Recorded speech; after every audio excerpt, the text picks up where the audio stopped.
Good to see everyone. It is a nice, beautiful Texas Thursday afternoon here. I'm looking outside. Got people golfing on the golf yards or golf courses. And seems like spring is coming, thawing out. I'm sure everyone is not thawing out as quickly as we are here down in Texas. That thaw very quickly becomes a very humid, moist afternoon here in Texas. So it's an interesting place to live, but it's a good place to live. Um, Today we're going to talk about very simply discussing the top 6 tips to get your property rented. This is my dog, Cooper. Hey, Coop. And so we're going to be talking about that, and we're going to be discussing what are some of the things that you could do. So if you're watching right now, last time I had a little bit of technical difficulties with my microphone. So let me know where you're from. Let me know who you are, what your challenges are when it comes to leasing properties. I'm just going to kind of try to compress my screens. Bigger Pockets and Facebook love it when we can very simply get some thumbs up and get some likes. So, it sounds good today. Thanks, Ashley. Appreciate it. Yeah, last week was not so good when it came from that. I learned about 15 minutes in that the microphone wasn't working.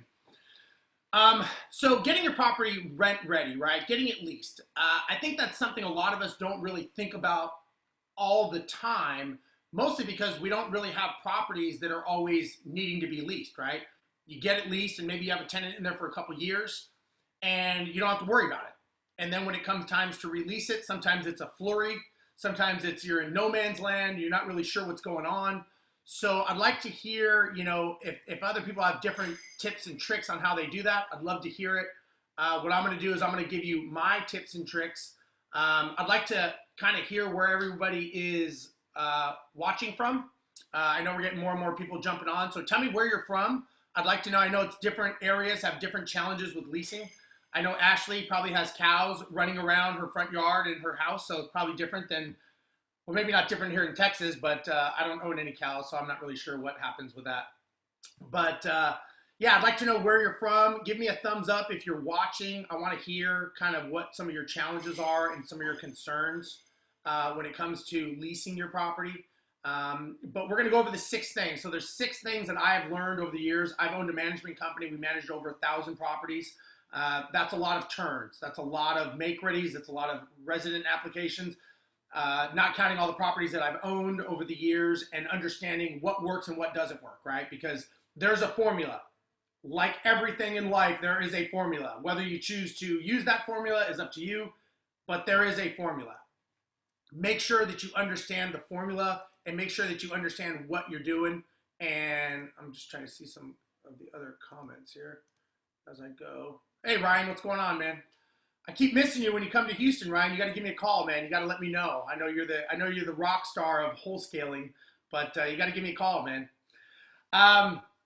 Okay, so let's talk about getting a property rent ready and what's entailed. So to me, if you were to think about the evolution of a resident wanting to rent a property, the first thing is the presentation of the property.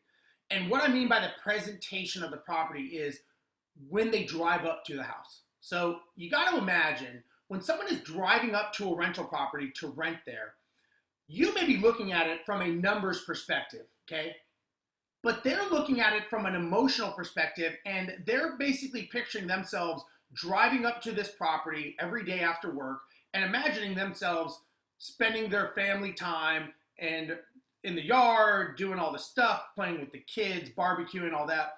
And so they're trying to visually picture that. So imagine driving up to a house that has trash in the front yard, right? There's there's mail coming out of the mailbox, right? The presentation is horrible. So some of the things you want to think about when you are getting a property rent ready is imagine driving up to the property. And sometimes I would say do that. Kind of back out and get in a car and drive there. If you don't drive and people walk or whatever, however they get there, hoverboards or whatever, do that. Go to the house and imagine what is the view, what is the presentation that you're doing. So think about a little bit of the front yard. That's the first impression, right? And they always hear the thing, you never get a second chance at a first impression. So I would always make sure that the yard is clean, it's kept, It looks good. You don't want it looking messy. Okay, so that's number one. Number two, I would say make sure that there is no trash in the yard, no debris that gets blown in from the neighbor or having other people dump their stuff, or maybe the make ready was done, but it's still sitting there waiting for heavy trash day to get it removed. Because again, they're trying to imagine them driving into the driveway and parking their car. They can't do that if there's a sofa and an old mattress and clothes and drywall. You got to get that out of there, because it's got to be the presentation is everything. Don't assume that they can see past what you can see. One of the things that I've realized is when you walk into a property is the front door. Believe it or not, when you go to the front door and you try to open up that front door and that front door does not open, and you got to shove it, or you've got a certain knack of how to get the door open, that is not good. So remember, the front door has to open to even get people into the property. If they can't open the door, you've got a problem.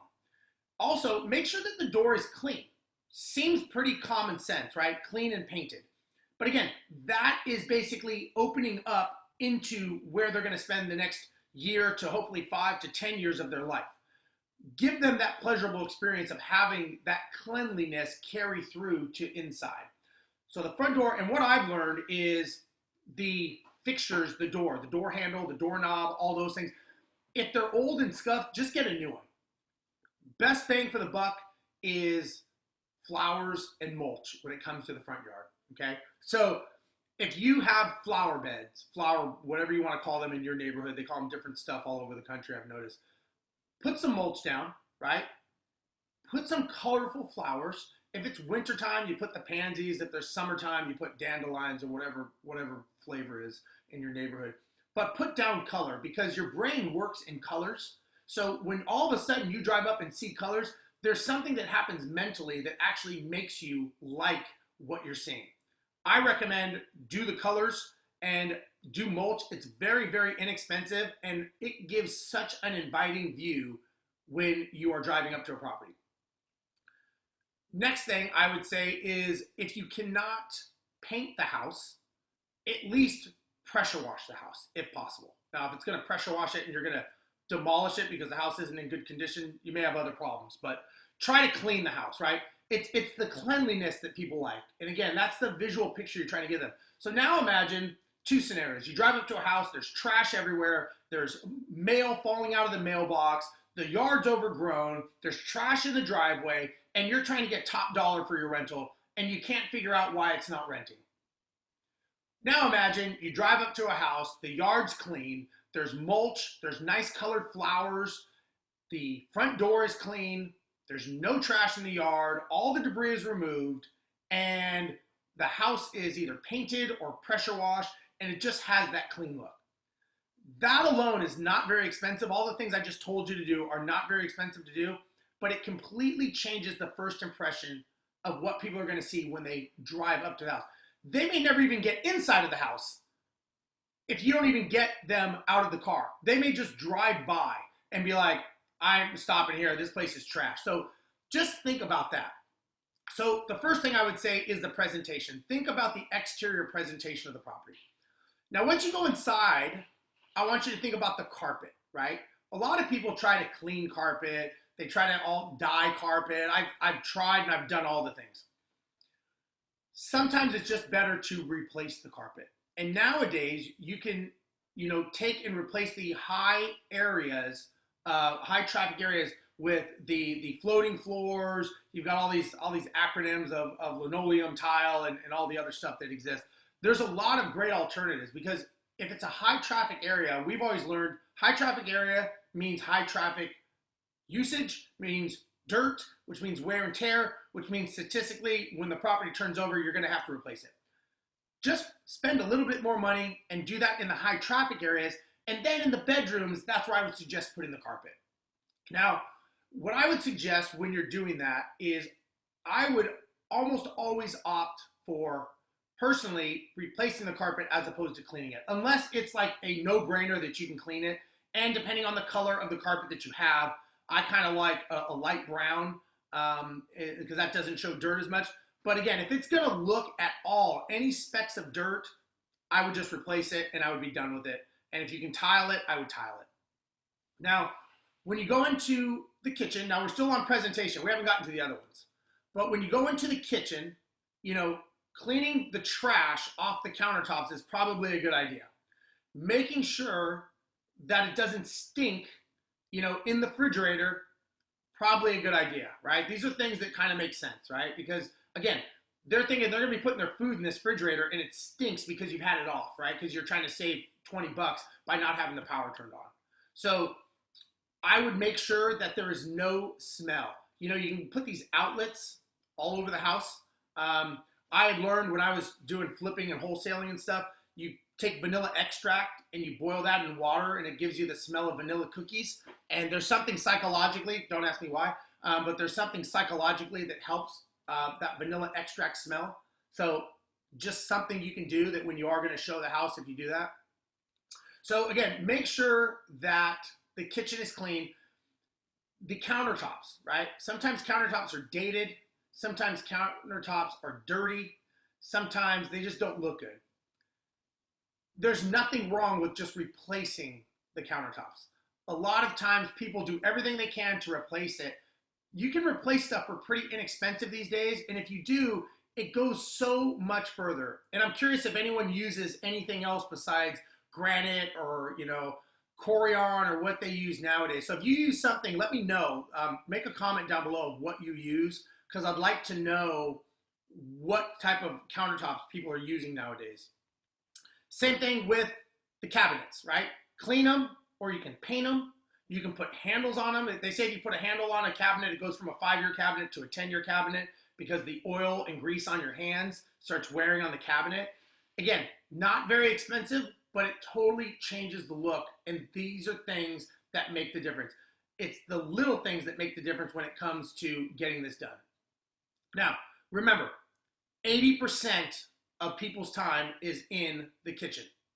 So if you are not giving a good presentation of the kitchen and it's not something that you think that people are going to want to be in or it's crowded, that could be a problem. So make sure that the kitchen is as inviting as it can be for people, because that really is the key when it comes to selling the house. Kitchens and bathrooms, right? And I'm curious, does anyone else have any other tips or tricks that they use for these areas? Because the bathrooms are next. If there's a bathtub, make sure you clean it. I mean, a lot of this is clean, right? You guys see the common thread, right? The common thread is cleaning it, right? Making sure there's no scum lines in the toilet, making sure that the toilet flushes. If there's something in the toilet, I would suggest you flush it before residents are coming to look at the property. Don't let it smell or just be there. And make sure that the bathroom is clean, right? The nice pine sol smell. These are things that you could do to get it clean. Now, one of the things that I would say when you're trying to get the property ready is some overlooked things are blinds, right? Blinds are very inexpensive, and when you replace them, it makes a big difference. Curtains, whatever you may have, but those are things that make a big, big deal when you are changing things out when it comes to getting the property rented.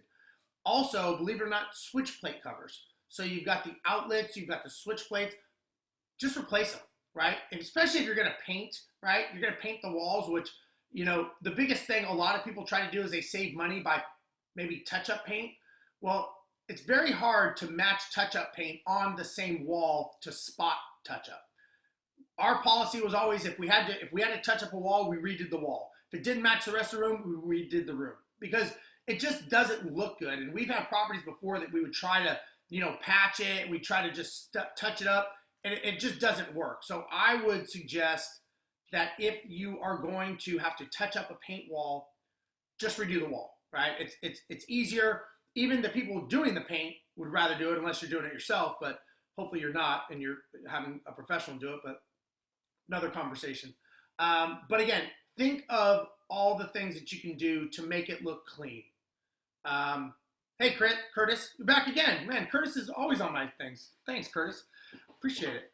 And we got Fabio from Oklahoma, Kip from California. Very cool. So Curtis, I'm curious, do you own any properties now that you're working on? And I'm curious if anyone is actually going through a situation to rent the property, because we're talking about rent ready, getting it rent ready, but I'm going to talk a little bit about marketing if you guys want to know some marketing stuff. There's a lot to know about marketing and understanding how to get that. So I'm curious what you have going on and what your tips and tricks are to do it.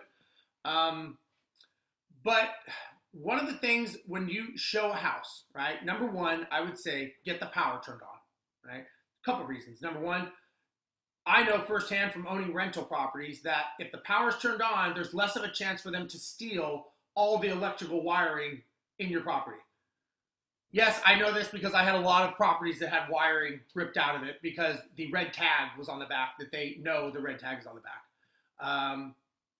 And next thing you want to do is every light bulb that can have a light bulb inserted in it, put a bulb in there, right? That's the thing. That's the best thing to do, right? Make it light, right? So when you're going to show the house, all lights are on, smells good, and every blind or anything that could be open, open it, right? You want it to be this warm, inviting. So imagine someone's driving up, they see the house, the flowers, the mulch, the yard's manicured, there's no trash. They walk in, it's bright. Now you got these LED lights, you've got smart homes, you got all this stuff. All these things are making the house inviting, because what are they doing?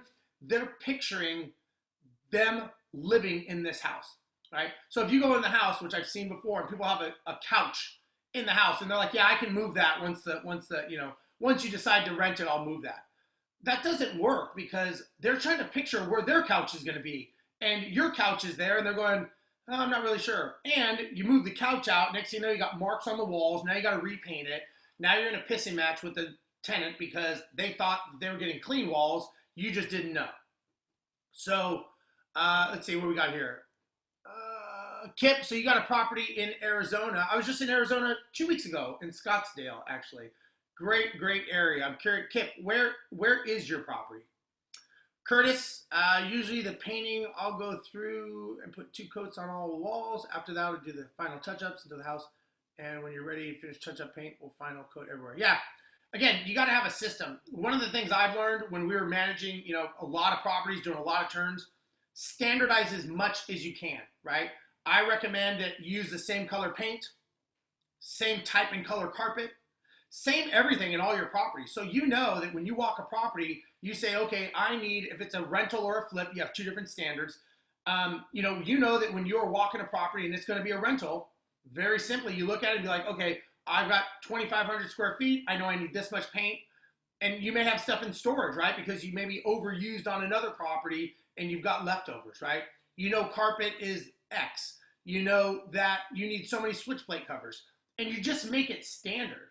I got a good lesson from my buddy Tarl. He actually created a manual. I wish I could take credit for it, but he's probably watching, so he'll probably tell me I'm lying, so I'll give him credit. But he created a manual, and he's got all the pictures and all the SKUs in there. And I thought that was really cool because it's systematized. His team, anybody can go into that manual, and they can look and go like, oh, paint, that. Carpet, that. Tile, that. Fixtures, that. Different for different flips, maybe even, I don't know if he does them for different price ranges, but I just thought that's a great way to systematize, right? Now, Curtis, you're closing on a flip right now and starting another. Nice. That's good. Yeah. Just keeping going. How many are you trying to do, Curtis? I'm curious. Are you trying to do like multiple properties in a year? Like what's the goal? Kyle, about to rent out my first house in the next few months. Thanks for posting this. Bought first house at 27. Very cool, man. Good job. Did some fix up over 12 months that you lived here. Okay. How about to buy a second property? Good. And get a new homeowner loan. Good. So, Kyle, one of the things you want to think about when you're doing this, my opinion, that's going to go off a little bit of getting the property rent ready, but when you're talking about doing these flips and you're living in the houses, I'm curious what the strategy is. So are you doing this to save money? Are you doing this to save the tax implications? Are you doing this because you need a roof over your head and you don't have enough money to buy a rental and do that at the same time? Don't just do things to do things, right? A lot of times we mistake being busy for making progress, right? And a lot of times people don't know the goal and they don't know what the exit strategy is. So the goal is where you start, right? So if Kyle, if you say, I want to own 10 properties and this is the strategy for me to doing that, that's great. You got to have an exit strategy of how you're going to get out of these deals. Most people never start with the goal, so they never cross the starting line, and they never have the exit, and they never cross the finish line. So they just kind of stay in the neighborhood driving around, and they don't know where to go because they're too busy being busy without a goal. So if you're doing this and you're doing these house hacks and you're living in them, that's great. Keep doing that, but just always think about what is the goal and how to do the strategy. As you guys all know, Bigger Pockets is putting on their BP conference number 2. They are selling tickets. The sale ends March 18th. I would recommend everyone watching that you definitely need to go there. I was at number 1. I'm going to be at number 2 as well. You know, the people you meet at these is amazing. You go to the events, right? You're hanging out with people. You're sitting next to people. And next thing you know, you run into people that you have seen online or talked to. And you just make some serious connections. Then you go out, you do dinner with them, go to the bars, hang out, you get to know people, you make relationships. To me, that's what investing is about, right? Because there's no formal community education except what Bigger Pockets does, I think. And I think it's great that we all have the ability to do this. So the fact that they're doing this conference and they're allowing people like myself and other people to speak at these and kind of help educate people, you know, we do this because we want to do it. I don't need to be on Facebook Live. I don't need to speak at conferences. I've got a regular career as an airline pilot, right? I do this because I like to help people, and that's what Bigger Pockets gives us the ability to. So I love all these tips here. So Kip, you're in Glendale and Peoria. I have a very good friend in Peoria. His name is John Burley. Guy's an icon in real estate. You should look him up. Guys, just I couldn't say enough good things about John Burley. So, and he's in Peoria because I got mentored by him a long time ago. Definitely someone to talk to.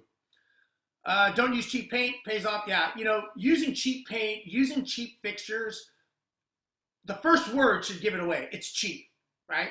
I don't know anyone that says, "Man, I am so glad that I went cheap on that," right? I've learned from experience because I've done it. Cheaper is not cheaper, right? I used to buy secondhand hot water heaters. I used to buy the cheap paint, right? I used to buy all these things. One of the things I've learned is it almost cost me 3 times the amount because now the person has to go back to fix it because it breaks or it's not done right. Now the tenant's pissed, breaks again, tenant's more pissed. And what I had happen many times is whether I had to redo the whole thing, I had to inconvenience the tenant multiple times. And what ended up happening was the tenant would either leave or I would just break the relationship with the tenant. And now they're pissed at me because I was trying to save a couple bucks. Like the hot water heater. Had I just got the right one the first time, paid a plumber to do it, and been done with it, the one thing people don't think about, it's not the cost as much as the mental stress of dealing with these problems. And people, you know, the biggest challenge we have as entrepreneurs, we don't understand how to value our time. And what I mean by that is we're willing to do things for free because we don't value what our time is worth. And when you talk to people that are very successful, you start to understand why they value their time so much because that's the one commodity we can't control, right? I'm sure everyone watching this that's involved in real estate or wanting to, if I asked them would you like to get more time in the day? Many people would raise their hand and say, I would love more time in the day. But that's kind of stupid because we all know you can't get more time in the day. You only get 24 hours, right? No one is going to get a 25th hour. It's what you do with your time.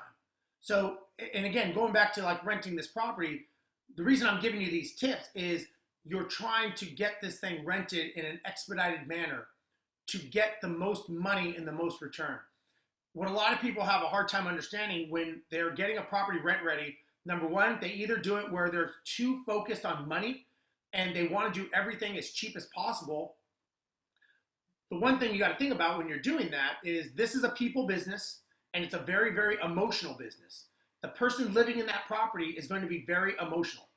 And so when you're thinking about doing that, you want to make sure that you are dealing with the human emotional side of a resident. Being cheap and things breaking, all you're doing is you're slowly breaking away the trust of that resident. The trust is eroding, and this is a people business. And despite what you think, they don't need to rent your house. This is a capitalistic society. They can go anywhere they want, and they can rent someone else's house.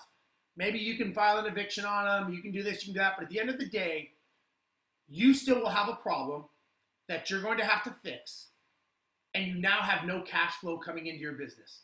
And so a lot of us forget the fundamentals of this is a business, and this is a business that makes money based on inbound revenue.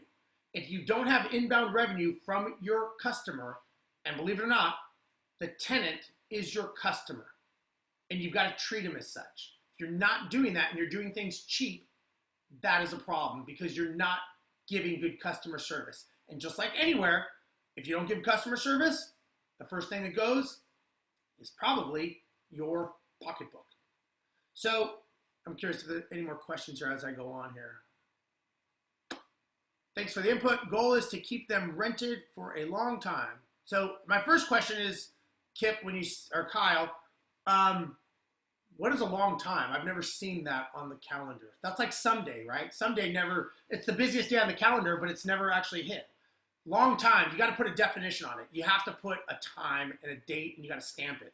So the biggest challenge we all have is someday I'm going to lose weight. Someday I'm going to stop smoking. Someday I'm going to make a lot of money, right? I'm going to do this for a long time. You really got to put you got to put a time on this, and you got to make sure that you're thinking about what is the time. Don't plan to sell for many, many, many, many years. Again, not sure where that is on the calendar. Many, many. It's not just many, but it's many, many. But put a date, right? You've got to put definite plans, right? So the definition of a business, as I was taught by my mentor, was it's a commercial, profitable enterprise that runs without you, and it has a sale date. So if anybody disagrees or agrees, if you agree, hit the like button right now, please. If you disagree, then don't do anything. But if you don't have a sale date to your business, that means it's not operating without you. So the reason you want to think of the exit strategy is not to actually exit, but that it's running and systematized and automated without you being involved so that it can run without you. So these are the things you got to think about when it comes to getting your property rent ready and making sure that the return is happening on a systematic basis without you being involved. And that's the whole goal, right? We don't get involved in real estate to have a second and third job.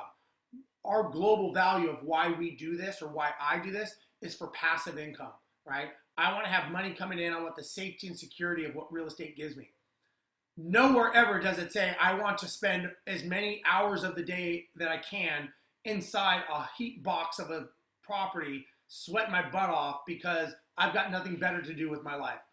That was never in my plans. I don't know if it was in yours. But again, so Kyle, I would just think about that. I would say that, think about long, long time and many, many years, and I would put some definitive hours and times on that because that's what will be key. So now let's talk about marketing. Here's the thing. Like it, love it, or leave it, just like all of you are online right now.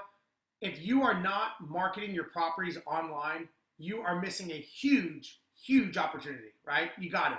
So one of the things you want to think about when you are marketing your property for rent is you have to think about who is your audience.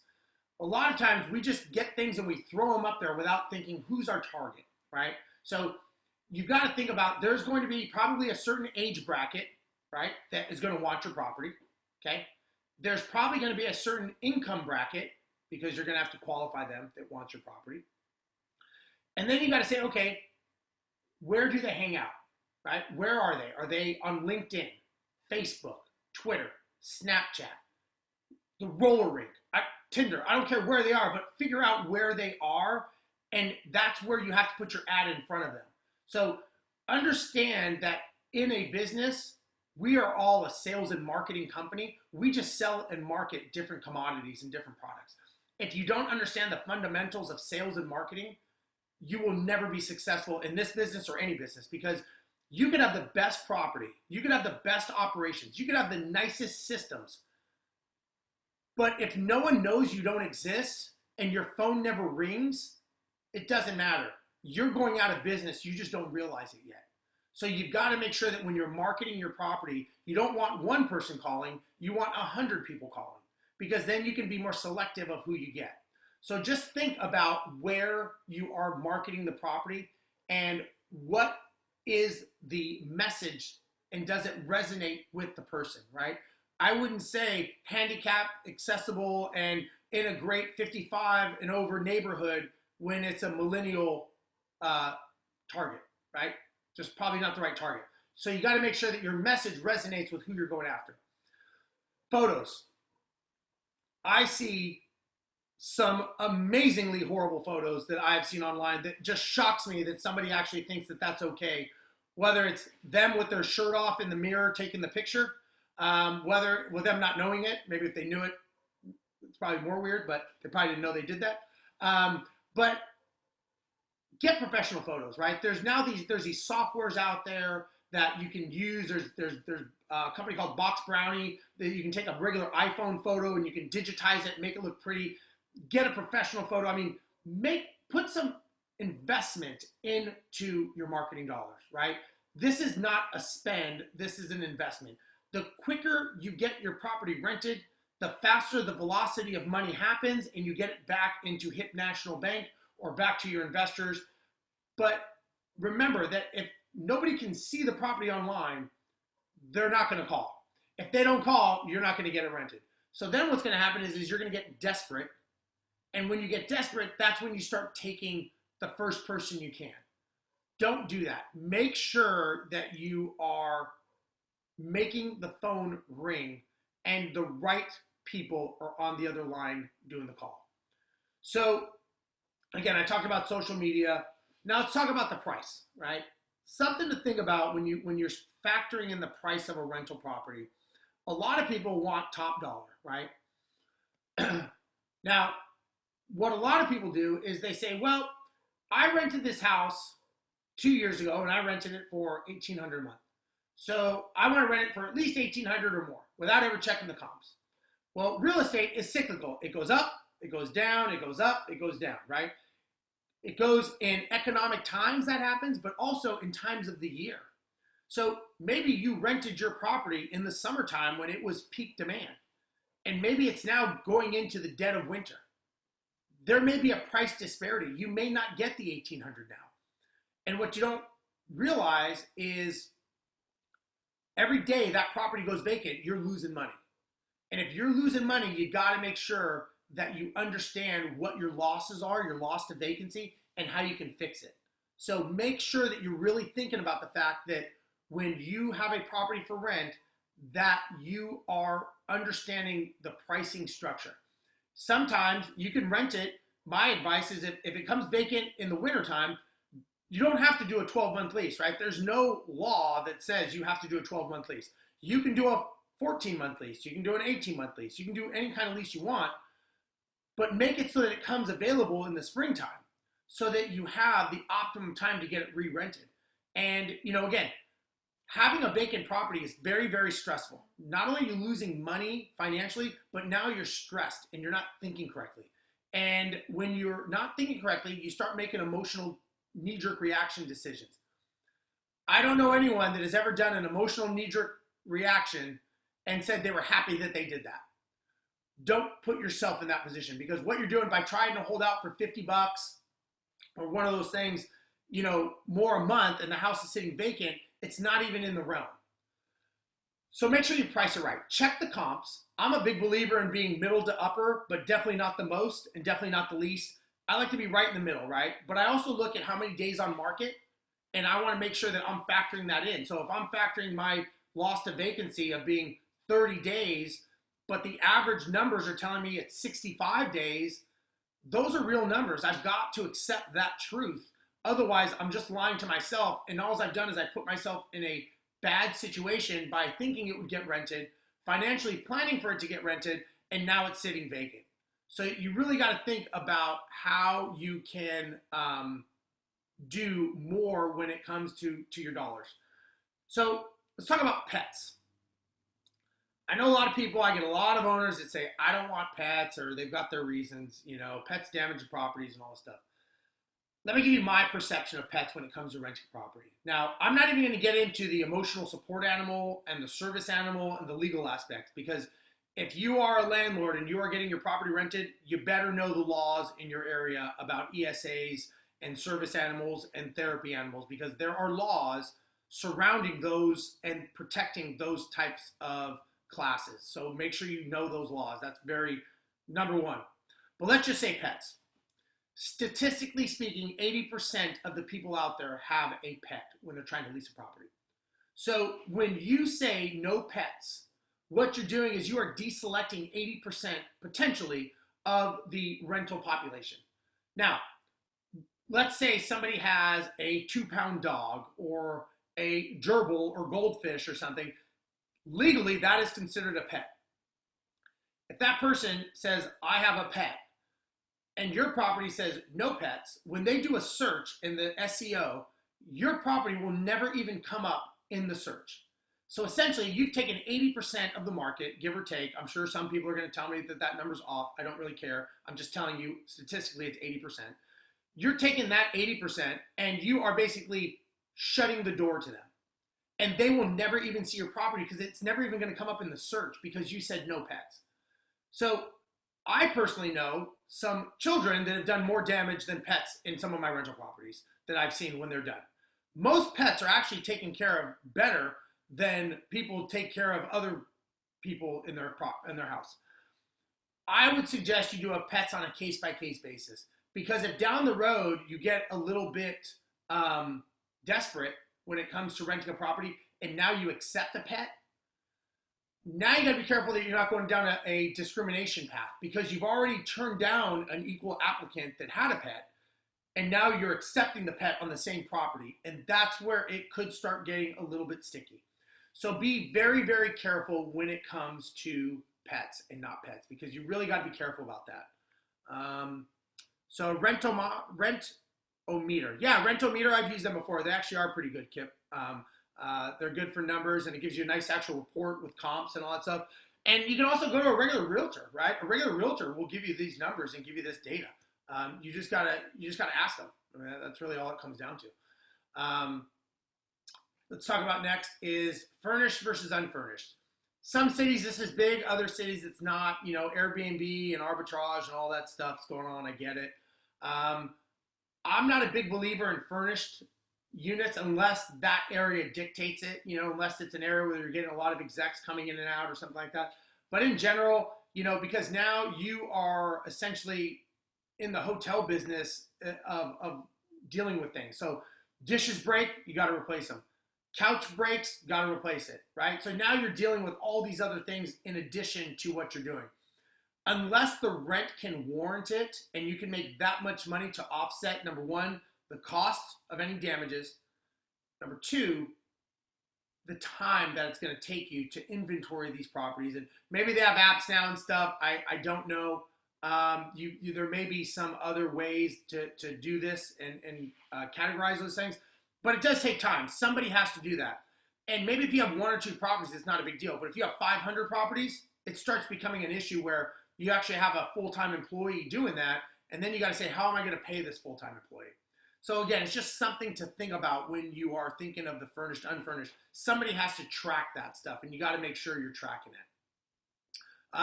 And again, I don't know that there's that many people. I'm in Houston, Texas. It's a very transient city. A lot of execs and expatriates are coming in and out because of the oil business and the medical center. But most of the time when they move, we found that the companies move them with all of their stuff.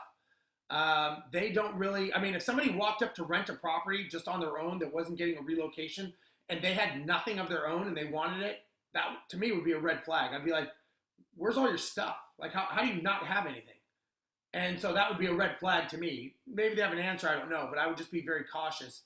And I'm curious if anyone if you guys had any luck with renting furnished or unfurnished stuff. I'm curious because I've never rented a furnished one, and I know that, you know, if somebody gets it and they want it unfurnished, now you got to figure out where you're going to put all the stuff, right? Because now you got to pay for storage or you got to do something with that.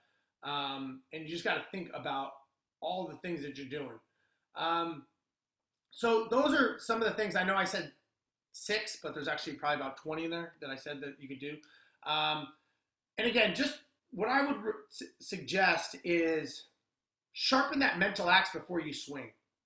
And what I mean by that is when you are doing this and you are getting your property ready, try to systematize it before as much as possible. Try to make it so that it can be handed off and you can remove yourself out of this. Because eventually, I'm sure we all want to get enough assets and enough rental properties that we're not doing all the work if we're doing it all now.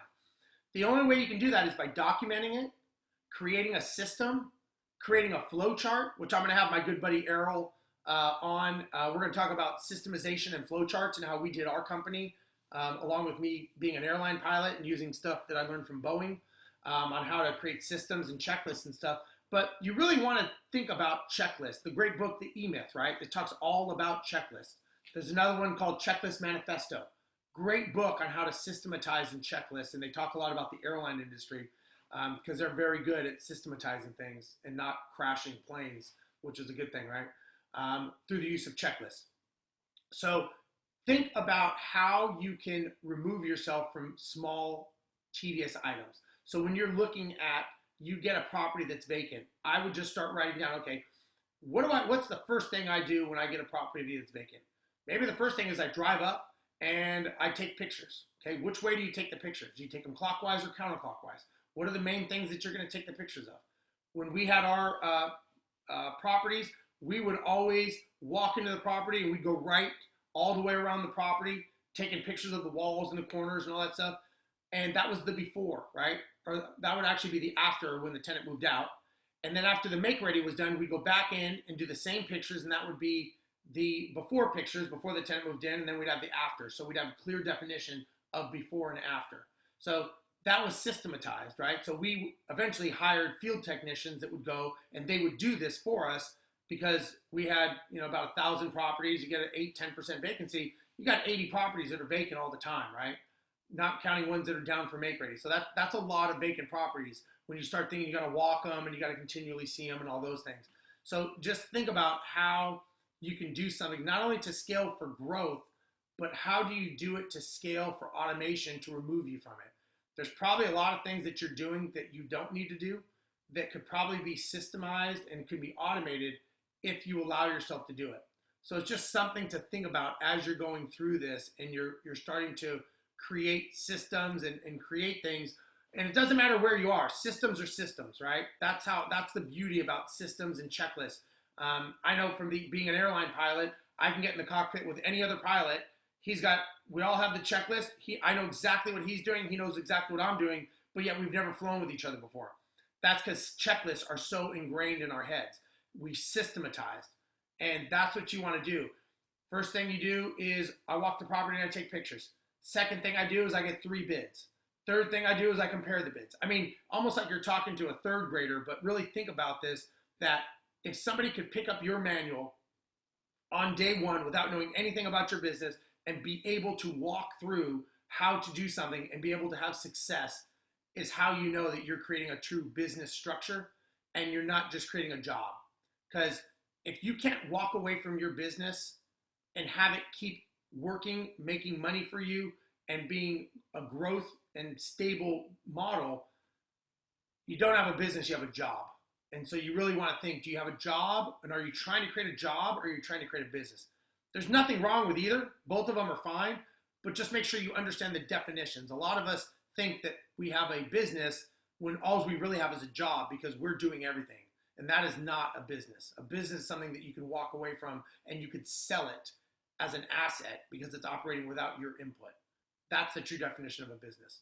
So, tip from Tarl, take pictures every week of the work for properties that catch any mistakes. Yeah, Tarl's real big. Tarl and I were talking when I was up at his house, and he told me he spends like 4 hours on a deal because he has teams doing stuff. That's true systems, right? That's leverage. That's systemization. And Tarl's great at that. I've learned a lot of stuff from him, especially snowboarding. He taught me how to snowboard really good, although I still suck at it, but he taught me. But yeah, so again, there's so many people on here that are teaching these tips and techniques of what they do. Hopefully this was helpful to you, and hopefully you were learning something. And go back and, I know I said a lot of things. I've been doing this for a long time. Hopefully you do something with this. That's the whole thing.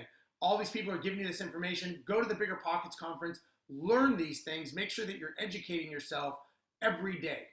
Every day this should be an education. So everyone, thank you very much. I appreciate it. If you liked what I had to say, please give a thumbs up so they have me come back. If you don't, then give a thumbs up anyways so I can come back. Anyways, guys, thanks again for everything, and I will see you next time. Bye-bye.